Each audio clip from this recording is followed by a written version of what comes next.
Hello folks, today we're going to talk to you about supplemental feeding of grain to goats and when to do that sort of thing.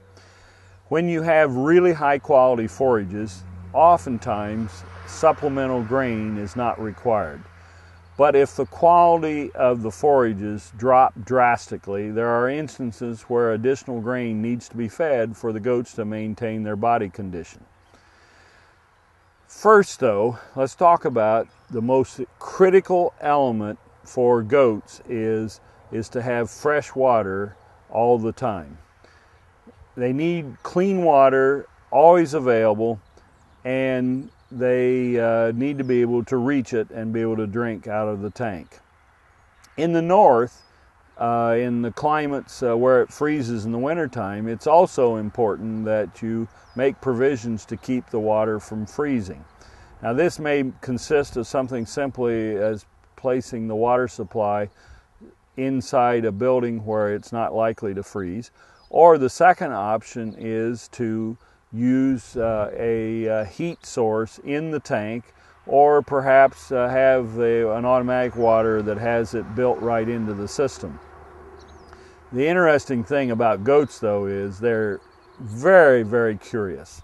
And I can tell you that if you leave any exposed wires or wiring with a heat system in a tank, they're guaranteed to chew on it. And so therefore protect or hide those wires so that goats won't chew on them, because I don't want your first experience to be one about electrocution. I indicated how important water is. It's also important in the summertime, and keep in mind that goats are going to drink maybe 2 or 3 times the amount of water in the summer that they will in the winter.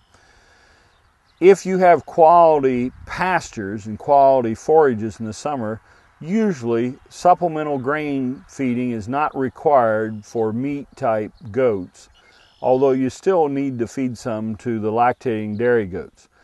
If the quality of the pasture though is low and the forage quality is low, you may need additional energy, especially if it's wintertime. This grain should consist of the required protein, energy, mineral, and vitamin requirements. And sometimes we also add feed additives to allow goats' digestion to make more efficient use. Feed additives such as Monensin or products like that.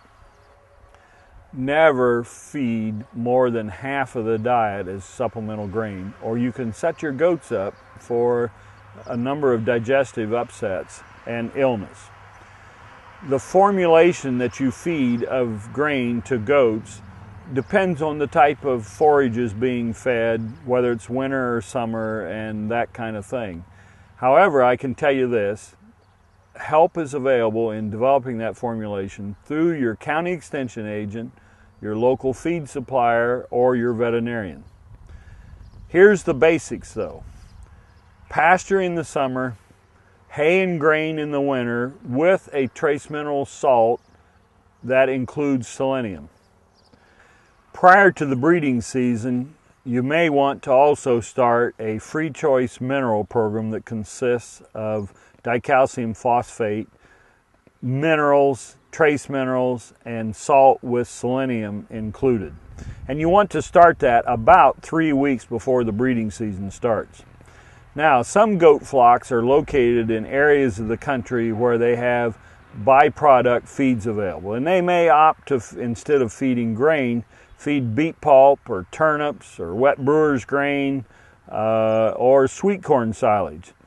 These usually can be fed and supplemented with some minerals, but most of the country don't have those kind of ingredients available, and the grain supplementation is going to consist of corn, oats, or sometimes barley with soybean meal added as a protein source.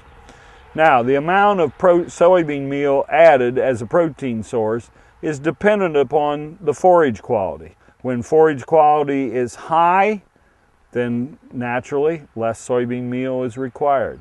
If forage quality is low, then increase the soybean meal in the diet. See your extension agent, your veterinarian, or the feed supplier, and they'll help you calculate out how much to feed. Now, I've been talking mostly about meat goats, but you need to be aware that dairy goats do require supplementation, and their formulations and that sort of thing are a little bit different than what it is for meat goats.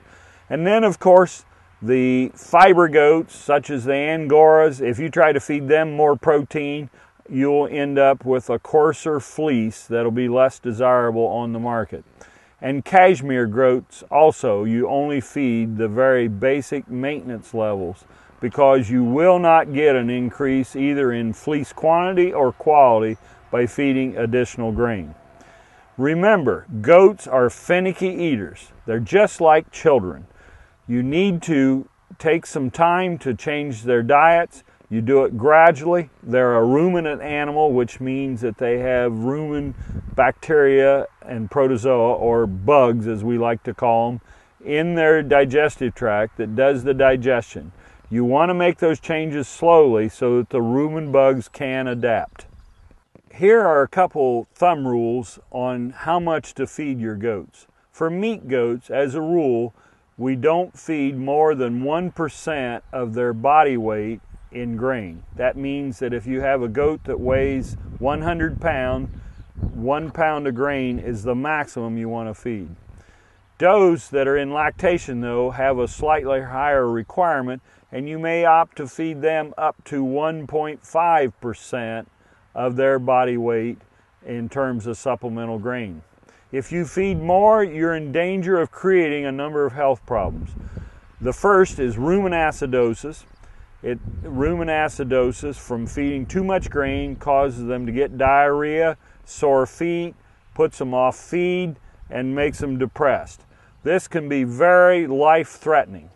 And if the overfeeding of grain is really excessive, for instance, the goats got into the grain supply or something like that and were able to eat as much as they want, this can be life-threatening. You can have a serious acidosis problem that's life-threatening, or they can have a bug that incubates in their rumen called Clostridium that sets up a disease called overeating disease, naturally enough, or enterotoxemia, and this truly will be life-threatening. It is essential to call your veterinarian for these diagnoses and the treatments that go with that. But let me tell you more about diseases later on. That's it for today. We'll see you down the road. Down the Road is brought to you in part by Prince Agra, makers of Omnigen AF, advancing animal nutrition for healthy animals, and Woodruff Enterprise of Springfield, Ohio,